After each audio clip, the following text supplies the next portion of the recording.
नमस्कार भाइयों और बहनों, मैं इंग्लिश स्पोकन क्लास बताऊंगा ये कैसा बोला जाता है। Welcome back. I am Dharmendra sir from DS institute doctor Mukherjee नई दिल्ली। मेरे प्यारे दोस्त, मैंने सीरीज दिया अंग्रेजी शुरुआत करें ऐसे बोलना, यानी अंग्रेजी अगर इस तरह से बोलोगे ना, छोटे छोटे सेंटेंस तो बोलना आ जाएगा। आज से अभी से मेरे साथ प्रयास करो। अंग्रेजी बोलना बहुत आसान है, बस मेरे साथ बोलने का प्रयास करो, डरने की जरूरत नहीं है। आज से और अभी से आपको अंग्रेजी बोलना आ जाएगा, ये पक्का वादा है। बस पूरा वीडियो शुरू से लेकर लास्ट तक छोड़ना मत। एक एक चीज कॉपी कलम निकालो तुरंत और हर चीज को लिख भी लो, क्योंकि एक एक ट्रिक्स दूंगा, एक एक पॉइंट्स दूंगा और उस पॉइंट्स के माध्यम से सिर्फ देखोगे तो भूल जाओगे, इसलिए नोट डाउन करके हमेशा तैयार रखो। कहते हैं ना, एक वाक्य सुना देता हूं आपको। कहते हैं कि जब आपके पास सीमित जानकारी हो तो भी आप बेहतर अंग्रेजी बोल सकते हो। एक व्यक्ति था, उसको 2 वर्ड आते थे, मात्र 2 वर्ड।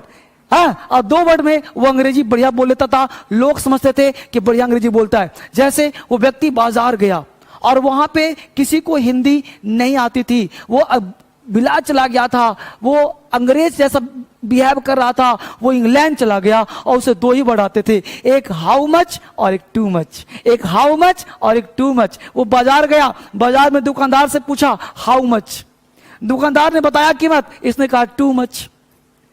राइट, उसके पैसे ही बचते रहे। दुकानदार समझा कि बहुत महंगा बोल दिया हूं, वो कम, तो हाउ मच कितने का है? दुकानदार ने बोला इतने का, इसने जवाब दिया टू मच, ये तो बहुत ज्यादा है। तो हाउ मच, टू मच, हर दुकान में जाता, बोलता हाउ मच, दुकानदार बोलता इतने का, वो बोलता टू मच, तो दुकानदार पैसे कम कर देता। इससे उसका अंग्रेजी बोला निकल रहा था और उसके पैसे भी बच रहे थे। बात समझ पा रहे हो? तो कहने का सेंस है कि अगर आपके पास सीमित जानकारी भी है तो आपको घबराना नहीं है, आप अंग्रेजी आसानी से बोल सकते हो। यानी आपके पास, हमने क्या कहा, आप पूरे बाजार घुमाए, बस 2 वर्ड आपके पास आया, how much, too much. How much कितने का है? दुकानदार ने बताया इतने का, आपने कुछ नहीं बोला, बस बोल दिया टू मच, है ना? तो टू मच मतलब ये बहुत ज्यादा है। तो इससे क्या हुआ, आपके अंदर एक बोलने की कला आएगी और आपके अंदर पर्सनालिटी इंप्रूव होगा। तो ऐसे ही हमने छोटे छोटे वर्ड और सेंटेंस लिया है ताकि आप सोच सको अंग्रेजी में। जैसे आपने बोला, किसी को पूछा भूख लगी है, भूख लगी है, आपने कुछ नहीं पूछा, सिंपल बोल दिया हंग्री, भूख लगी है। सुनो मेरे साथ, बस इसको रिपीट करो। हमने बोला भूख लगी है, हंग्री, आपने जवाब दिया अभी नहीं यार, नॉट येट यार। अब उतना लंबा सेंटेंस नहीं सोचना है कि भाई क्या बोले क्या ना बोले, बस छोटा छोटा सेंटेंस बोलो ना, बोलना आ जाएगा।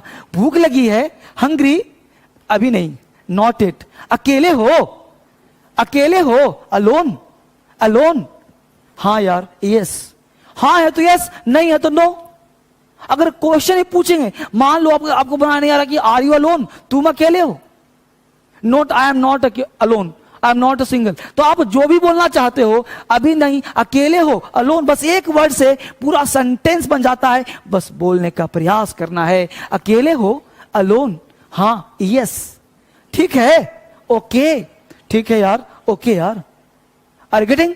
तो ना, क्या हुआ, व्हाट हैपेंड, क्या हुआ, व्हाट हैपेंड, कुछ नहीं यार, नथिंग, है ना? तो हम लोग क्या बोलते हैं, what happened, what's wrong with you. तो ये तो बहुत ऐसे नहीं होते हैं, लेकिन आपको बस बोलना है। यही एक वर्ड आपको सेंटेंस बनाना सिखा देगा। तो क्या हुआ, व्हाट हैपेंड, कुछ नहीं, नथिंग, कुछ नहीं हुआ। ये हमने दिया सेट 1। तो ऐसे आप बोले। अब देखिए सेट 2 में आते हैं। सेट 2 हमने एक वर्ड लिया नो, एक लेटर, एक वर्ड नो लिया हमने, NO, नो। अब नो का हिंदी हम जानते हैं नहीं, लेकिन यहां पे क्या लिखा हूं, कोई नहीं। हमने दिया नो मतलब कोई नहीं। अब यहां बीच में जो मन करता है वर्ड डाल दो और बोलो अंग्रेजी फटाफट। क्या सर, कोई आइडिया नहीं, कोई रिस्क नहीं, कोई प्रॉब्लम नहीं, कोई यूज नहीं, कोई मुद्दा नहीं, कोई समस्या नहीं, हमने सब अंग्रेजी में लिख दिया है। अब कोई नहीं, ये सब के बदले में अंग्रेजी क्या होता है, नो। अब बोल दो नो आइडिया, कोई आइडिया नहीं, नो रिस्क, कोई रिस्क नहीं, नो यूज, इसका कोई यूज नहीं यार, नो प्रॉब्लम, कोई प्रॉब्लम नहीं, नो इंटरेस्ट, कोई इंटरेस्ट ही नहीं। समझ पा रहे हो आप लोग? तो ऐसे अगर आप एक एक लेटर, एक एक वर्ड को जोड़ करके अगर आप बोलोगे ना, तो आपका अंग्रेजी बोलना बहुत आसान हो जाएगा। हमने क्या बोला सेट 2 में? नो, कोई नहीं। नो मतलब कोई नहीं, कोई आइडिया नहीं, नो आइडिया, कोई विचार नहीं, नो थॉट, कोई प्रॉब्लम नहीं, नो प्रॉब्लम। समझ लो, कोई समस्या नहीं, नो प्रॉब्लम, इसका कोई यूज नहीं, no use. Are you getting point? इस तरह से आप छोटे छोटे बस बोलने का प्रयास करोगे, ये सबको स्क्रीनशॉट ले लो, लिख लो, और फिर आपका अंग्रेजी क्या हो जाएगा? आसान हो जाएगा। ठीक है बच्चे, अब देखते हैं सेट 3। अब देखिए सेट नंबर 3। तो यहां पे क्या कहा हमने कि सम, अब सम का मतलब थोड़ा, अब सम मीन्स क्या? थोड़ा। अब आपको बोलना थोड़ा पानी यार, तो सम वाटर। एक एक वर्ड पहले बोलना तो सीखो। हमने क्या दिया था? हमने एक स्पोकन का वीडियो बनाया है कि कैसे सीखे अंग्रेजी बोलना। तो हमने एक बात वहां कहा था, फिर सुन लो, कि आप पहले अंग्रेजी छोटे छोटे वाक्य बोलना सीखे। आप कलम मत बोलो, आप बोलो पेन। आप पानी मत बोलो, आप बोलो वाटर।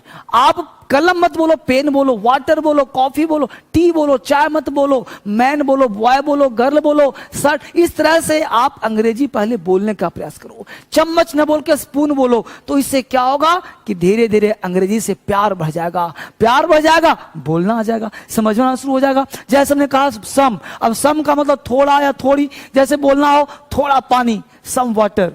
पानी, किसी ने पूछा पानी लेंगे क्या? आपने कहा थोड़ा पानी, आपने बोल दिया अंग्रेजी में सम वाटर। किसने पूछा कि दूध लोगे क्या? थोड़ा सा दूध। क्या बोला? Some milk. थोड़ी सी चाय, सम टी। थोड़ा कॉफी, सम कॉफी। थोड़ा टोस्ट, सम टोस्ट। है ना? ऐसे मैं बात करूं आपसे तो सम के लिए, आपने लिख लिया इसको? तो सम के लिए मैं बात करूं आपसे, तो सम के साथ साथ यहां पे आप काम करोगे तो सम, ध्यान देना बच्चे को, से सम हो या ऑल हो। मैं यहां देखो लिख रहा हूं सम, ऑल। इस तरह से बहुत सारे वर्ड हैं जिनका प्रयोग आप दो तरह से कर सकते हो। एक काउंटेबल नाउन के साथ और दूसरा अनकाउंटेबल नाउन के साथ। अगर नाउन तुम्हारा अनकाउंटेबल है तो इसके साथ वर्ब लगाना सिंगुलर, और अगर तुम्हारा नाउन काउंटेबल है तो वर्ब लगा देना प्लूरल। बस मेरे बच्चे, हमने कहा ऑल, सम, मोस्ट, बहुत सारे वर्ड हैं, सबके साथ अगर काउंटेबल नाउन गिन सकते हो तो वर्ब क्या लगाना? प्लूरल। जैसे सम बॉयज, कुछ लड़के आ रहे हैं, तो क्या लिखना है भाई? Some boys. और साफ देखो, some boys are coming today. तो सम बॉयज और आर लगेगा। यहां पे सम क्या हो रहा है? किसी व्यक्ति के लिए प्रयोग कर रहे हैं, तो क्या हो गया? प्लूरल। अगर हम बोले कुछ पानी गंदा है तो क्या बोलना होगा भाई? Some water is. बस में लो, तो some water is polluted, some water is polluted, some water is dirty. तो आप समझ पा रहे हो इसको? तो आपको जानना यह है कि सम काउंटेबल के साथ आए तो वर्ब प्लूरल, अनकाउंटेबल के साथ आए तो वर्ब सिंगुलर। यह चीज आपको जानना है। लेकिन इतना डिटेल अभी तो आपको छोटे छोटे वाक्य सिखा रहा हूं। जब आप बड़े बड़े वाक्य सिखाऊंगा तो एक से एक स्ट्रक्चर दूंगा। अभी लेवल स्टार्ट किया है, अभी जीरो लेवल स्टार्ट किया है, ताकि उन बच्चों को कवर कर सकूं जो बोलना चाहते हैं। जिनको आता है वह भी हेल्प लीजिए। अब सेट 4 में क्या दिया हमने? प्लीज। अब प्लीज का मतलब क्या होता है? कृपया। लेकिन नहीं, यहां पे दिया हूं प्लीज का मतलब दीजिए। जैसे प्लीज मतलब दीजिए, बिल दीजिए, बिल दीजिए, बिल प्लीज। रसीद दीजिए, रिसिप्ट प्लीज। चेंज दीजिए, चेंज प्लीज। 1 दर्जन अंडे दीजिए, 8 dozen eggs please. Window seat please, window seat दीजिए, विंडो सीट प्लीज। तो प्लीज का मतलब आपको भाव निकालना आना चाहिए, रट्टा मत मारो। कृपया के टाइम लिख दिया कृपया। अरे कृपया क्या होता भाई? अरे कृपया तो एक फॉर्मल तरीका है, हर समय प्लीज हो तो। प्लीज अगर वर्ब होगा, अगर प्लीज तुम्हारा वर्ब है तो हिंदी होता है खुश करना। वर्ब होगा तो वर्ब। कहे सर, बोलते हैं I am pleased to see you, मैं तुम्हें देखकर कृपया हो गया, मैं तुम्हें देखकर खुश हो गया। तो प्लीज अगर तुम्हारा वर्ब है तो हिंदी होगा खुश करना, खुश करना। प्लीज अगर एडजेक्टिव है तो हिंदी होगा कृपया, प्लीज का मतलब दीजिए भी हो गया, दीजिए। तो ये मल्टी यूजेज वर्ड है, रट्टा से काम नहीं चलेगा। स्पीकिंग का अपना कॉन्सेप्ट होता है, उस कॉन्सेप्ट पे काम करना होगा। तो हमने कहा प्लीज दीजिए, बिल प्लीज बिल दीजिए, रिसिप्ट प्लीज रसीद दीजिए, चेंज प्लीज छुट्टे दे दीजिए, अ डजन अंडे please, a dozen eggs please एक डजन अंडे दीजिए, window seat please window seat दीजिए। बस समझ पा रहे हो? इस तरह से अंग्रेजी कहां टफ हो बताओ? बहुत आसान है भाई, बस बोलो तो मेरे साथ, लिखो तो मेरे साथ। अगला देखो, मोर, मोर मतलब और, मोर मतलब और। जैसे हमने कहा मोर और दूध चाहिए, मोर मिल्क, मोर टी और चाय, मोर कॉफी और कॉफी, मोर वाटर और पानी, मोर पेन और कलम, मोर बुक और किताब। इस तरह से अगर आप काम करोगे बच्चे तो आपका अंग्रेजी लॉलीपॉप हो जाएगा। आपके मैं बात करता हूं, मैं पढ़ा रहा हूं स्पोकन। अगर आप एसएससी की तैयारी करते हो, यूपीएससी तैयारी करते हो, तो आप वेबसाइट पे जाइए और वेबसाइट जाने के बाद आप वहां टेस्ट सीरीज ज्वाइन करिए। आप टेस्ट देके देखिए कि आपका लेवल क्या है। अगर आप मेरा क्लास करना चाहते हैं एसएससी का, यूपीएससी का, बैंक का, मैं आपको अंग्रेजी सिखाने पे यहां जोड़ दे रहा हूं। एक नमूना होता है। अगर आप चाहते हो डीप क्लास करना, पूरे 1.5 घंटे का बैच करना अपने मोबाइल पे, तो आप www.dsl.com पे जाएं और वहां पूरा क्लास एक नॉमिनल फीस देकर के पूरे 90 वीडियो आप डाउनलोड करके, आप पूरे डाउनलोड नहीं, आपको सारा क्लास मिल जाएगा सिस्टम के माध्यम से। बस वेबसाइट पे आप जाइए, विजिट करिए और वहां पे सारा सिस्टम समझा दिया गया है, कैसे एडमिशन लेना है, कैसे पढ़ना है और कैसे काम करना है। अगर आप दिल्ली आना चाहते हैं तो दिल्ली अब दूर नहीं है मेरे यार, दिल्ली आकर के फेस टू फेस मेरे से क्लास ले सकते हो, कंप्लीट क्लास और लाइफ टाइम के साथ। जब तक अंग्रेजी न सीखो, जब तक मेरा साथ मत छोड़ो। यूट्यूब पे हो तो, ऑनलाइन में हो तो, और ऑफलाइन दिल्ली आ गए हो तो, जब तक अंग्रेजी ना आए, जब तक एसएससी पास ना हो जाओ, जब तक यूपीएससी न बन जाओ, जब तक दुनिया का कोई भी एग्जाम की तैयारी करते हो, जब तक आप सफल ना हो जाओ, तब तक धर्मेंद्र सर आपको ऑफलाइन हो चाहे ऑनलाइन हो पढ़ाते रहेंगे। ऑफलाइन में कभी भी मैं फीस नहीं लेता, ऑनलाइन में भी आप एक बार फीस देते हो और हमेशा के लिए आप 2 बार 3 बार 10 बार एक वीडियो जितनी मर्जी बार आप देख सकते हो। ये यूट्यूब अलग कॉन्सेप्ट है और ऑनलाइन क्लास अलग कॉन्सेप्ट होता है। ऑनलाइन का जमाना है, आप ऑनलाइन क्लास ले सकते हो और दिल्ली भी अब दूर नहीं, दिल्ली भी आ सकते हो। आपको पूरा वीडियो देखने के लिए बहुत बहुत आप भी इंग्लिश बता सकते हो तो मुझे मेरा सब्सक्राइब करना, बेल आइकन को दबाना और नोटिफिकेशन करना,